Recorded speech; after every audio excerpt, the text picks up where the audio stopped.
ఇవాళ ఎన్నో సంవత్సరాలు ఉద్యమం చేసి 60 ఏళ్ళు అరిగోసబడి తెచ్చుకున్నటువంటి తెలంగాణ రాష్ట్రం ఇప్పుడిప్పుడే మంచిగా అవుతున్నటువంటి సందర్భాన్ని మనం గమనిస్తున్నాం.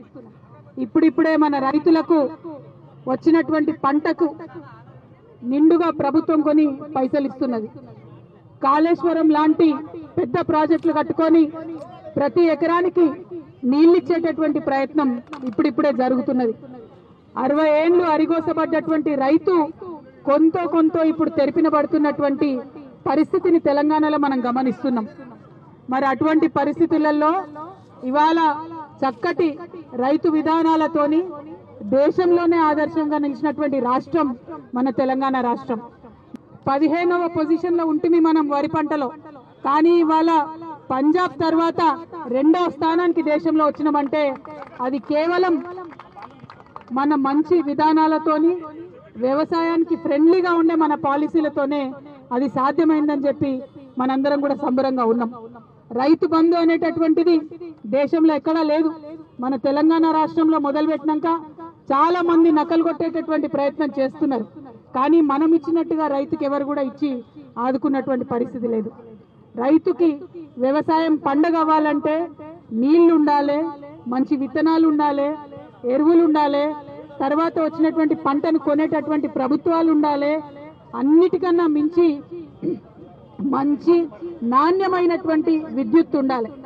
నాణ్యమైనటువంటి విద్యుత్ లేక మన తెలంగాణలో బోర్బావుల మీద ఆధారపడ్డటువంటి రైతాంగం అనేక సంవత్సరాలు ఇబ్బంది పడ్డారు. ఇప్పటికీ కూడా తెలంగాణలో 27.5 లక్షల మంది రైతులు బోర్లకు మోటార్లు పెట్టుకొని వాటి ద్వారా వ్యవసాయం చేసుకుంటారు. మనం వచ్చిన తర్వాత మిషన్ కాకతీయతోని కాళేశ్వరం ప్రాజెక్టుతోని నీటిని పెంచుకున్నాం, నీటి మట్టాన్ని పెంచుకున్నాం. కాబట్టి ఇవాళ బోర్లన్నీ నిండుగా నీళ్లు వస్తున్నాయి. అంటే ఆ బోర్లకు ఉండేటటువంటి మోటార్లకు ఉచితంగా మనం 24 గంటలు విద్యుత్ ఇస్తున్నాం. దానివల్ల రైతుకి ఏం లాభం జరుగుతున్నది? ఆయన ఎప్పుడు అనుకుంటే అప్పుడు బటన్ ఒత్తితే ఆ పంపు నీళ్లు వస్తుంది, దాంతోనే ఆయన మడి వారుతుంది. అది మనం చేస్తున్నటువంటి పని. ఇవాళ మరి కాంగ్రెస్ పార్టీ నాయకులు మొన్ననే రాహుల్ గాంధీ గారు కూడా వచ్చి రైతు డిక్లరేషన్ అని చేసిపోయినారు. కానీ నిన్న ప్రదేశ్ కాంగ్రెస్ కమిటీ అధ్యక్షులు రేవంత్ రెడ్డి గారు చెప్పినటువంటి విధానాలను చూస్తా ఉంటే మరి కాంగ్రెస్ పార్టీ చేసిన రైతు డిక్లరేషన్ అంతా కూడా బోగస్ అన్నది వాళ్ళ తెలంగాణ రైతులకు అర్థమైంది. వాళ్ళ అసలు ఉద్దేశం ఏందన్నది వాళ్ళ అధ్యక్షుడు ఇలా అమెరికాలో బయట పెట్టిండు. ఏమంటాడు ఆయన? ఎందుకు ఉచిత విద్యుత్ రైతులకు ఎందుకు అంటాడు? వ్యవసాయానికి మరి వ్యాపారవేత్తలకు ఇవ్వాలనా? జూబ్లీహిల్స్ లో మీ ఇంట్లో ఇవ్వాలనా 24 గంటలు? రైతులకు ఎందుకు వద్దు? ఎందుకోసం అడుగుతున్నారు రైతులకు ఇవ్వద్దని? రైతులు మాట్లాడలేరని మీరు ఇష్టం వచ్చినట్టు మాట్లాడుతున్నారా?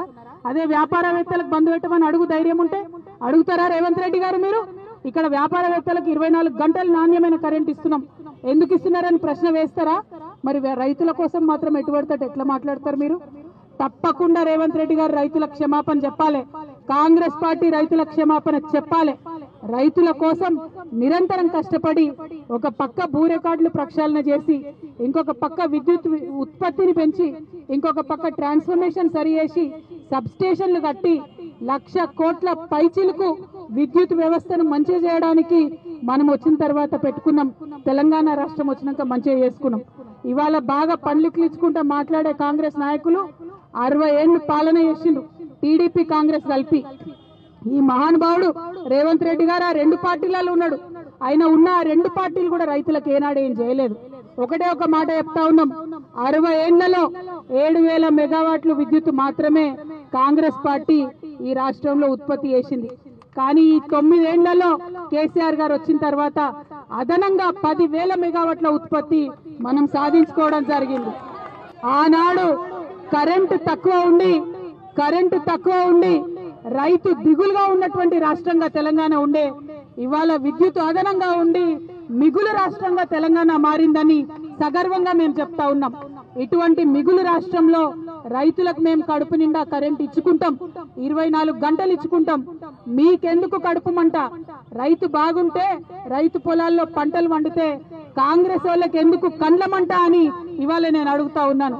రైతు ఎప్పుడు మీ మీద ఆధారపడాలా? రైతు ఎప్పుడు మీకోసమే ఎదురు చూడాలనా? రైతు ఎప్పుడు మొగులకు ముఖం పెట్టాలనా?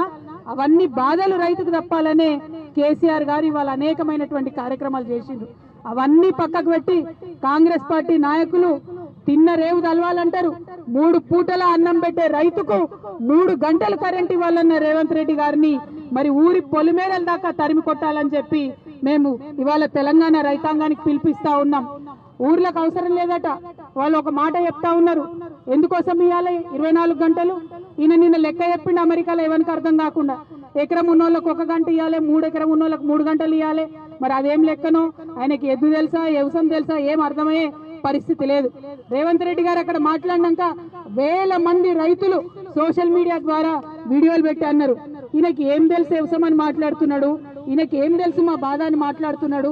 మేము ఇన్ని రోజులు ఏడ్చినాం కళ్ళకు, కానీ ఇవాళ నిండుగా కరెంట్ వస్తున్నది, రాత్రి ఇంట్లో పడుకుంటున్నామని. ఆనాడు కాంగ్రెస్ పాలనలో మా రైతులకు గుర్తున్నది, అర్ధరాత్రి కరెంట్ వస్తే పోయి పాములు తేలుగుట్టినటువంటి పరిస్థితి ఆనాడు ఉండే. ఇవాళ అట్లా లేదు. ఇదే రేవంత్ రెడ్డి గారికి నేను గుర్తు చేస్తా ఉన్నా, మీరే అసెంబ్లీలో మాట్లాడుకుంటా అన్నారు, మా కుటుంబంలో ఒక సభ్యుడు చచ్చిపోతేనే కరెంటు వాళ్ళని బతిమలాడుకొని మేము వేసుకున్నాం, నీళ్ళు వచ్చినాయని ఆనాడు అని మళ్ళా ఇవాళ మాట ఎట్లా మారుస్తారు? మీరు బేషరతుగా రైతుల క్షమాపణ చెప్పాలి. అప్పటి వరకు గ్రామాలలో కాంగ్రెస్ పార్టీ తిరగకూడదని చెప్పి కూడా ఈ సందర్భంగా మేము డిమాండ్ చేస్తా ఉన్నాం. ఉచిత విద్యుత్ పేటెంట్ వారి నేతృత్వంలో పనిచేస్తున్న నేను, ఆ శాఖ మంత్రిగా పనిచేసిన షబ్బీర్ అలీ గారు, మేము రైతులకు 3 గంటలు చాలు, 2 గంటలు చాలు. షబ్బీర్ అలీ గారు సొంతంగా వ్యవసాయదారుడు, నేను సొంతంగా వ్యవసాయం తెలిసినోని, దుక్కి దున్నినోని, అరకగట్టినోని, నాగలు దున్నోని, గుంటక కొట్టినోని. కేటీఆర్ లాగా అమెరికాలో బాత్రూమ్లు కడిగినోని కాదు నేను.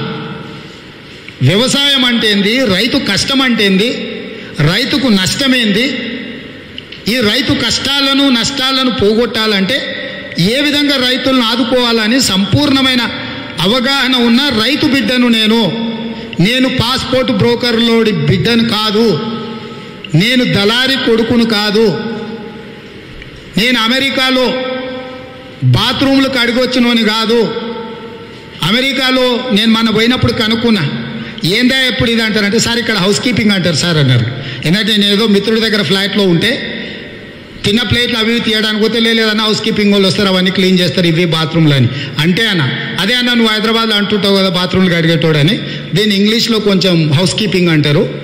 అంతకుముందు ఆయనకు చదువు ఉద్యోగం రాకి ఈ హౌస్ కీపింగ్లో పనిచేసేటోడు, కావాలంటే వాళ్ళని కూడా కల్పిస్తా అని చెప్పారు. నేను హౌస్ కీపింగ్లో బాత్రూమ్లు కడిగినోని కాదు, పల్లెటూరులో రైతు బిడ్డగా వ్యవసాయం చేసినోని, నాగలి దున్నోని, గుంటక గట్టినోని. ఒకవేళ అనుమానం ఉంటే కేటీఆర్ గారు వస్తే ఇద్దరం పోటీ పడి నాగలి కడదాం, దుక్కి దుందాం, గుంటక కొడదాం, వ్యవసాయం అంటే ఏందో ఇద్దరం పోటీ పడదాం. నీకున్న నైపుణ్యం నాకు లేదు, నేను అందులో నీతో పోటీ పడలేను. ఒకవేళ నువ్వు అందులోకి పిలిచావు నన్ను, నేను అందులోకి రాను. ఇప్పుడు ఎవరు చెప్పినా చిలక పలుకులు ఎవరు, పుట్టలోకి వెళ్ళి పాములన్నీ బయటకు వచ్చినాయి, ఫామ్ హౌస్లో వండుకుని ఆయన బయటికి రావాలి. వెనకడికి ఒక సామెత ఉంది, దున్నపోతు ఈనిందంటే దూడని కట్టేయండి. ఈడ దున్నపోతు ఈనిందని కేటీఆర్ అన్నాడు, దూడని కట్టేయండి కవిత అన్నది, జున్నువాళ్ళు తెచ్చిపెట్టురని ఫామ్ హౌస్లో కేసీఆర్ కూర్చున్నాడు. దున్నపోతు ఎట్లింతదన్న మినిమం పరిజ్ఞానం కూడా వాళ్ళకి లేదు. ఈడ బాత్రూమ్లు కడిగి వచ్చినాడు, ఇంక దున్నపోతు ఇంతదా బర్రె ఇంతదా ఈడికి తెలియదు, దూడని కట్టేయాలనా లేదా అన్నది ఆమెకు తెలియదు, దీనికి జున్నుపాలు వస్తాయా లేదా, ఈయనకు తెస్తారా లేదా అని ఫామ్ హౌస్లు ఉన్నాయి ఆయనకు తెలియదు. కాబట్టి తండ్రి ఓ కొడుకు బిడ్డ వాళ్ళ అధికారం పోతుందనే దుఃఖంతో వీధిలో పొర్లుడు, వీధిలో అది పోరాటాలు కాదు పొర్లుడు అంటారు. కాబట్టి ఇట్లాంటి ఏం ప్రజలకు చాలా స్పష్టత ఉంది. వ్యవసాయం చేసుకున్న ప్రతి రైతుకు తెలుసు. ఒక రైతు మీటర్లో పోయి ఏలు పెట్టిండు, 724 గంటలు అన్న గాడిది చూపిత్రారా అని.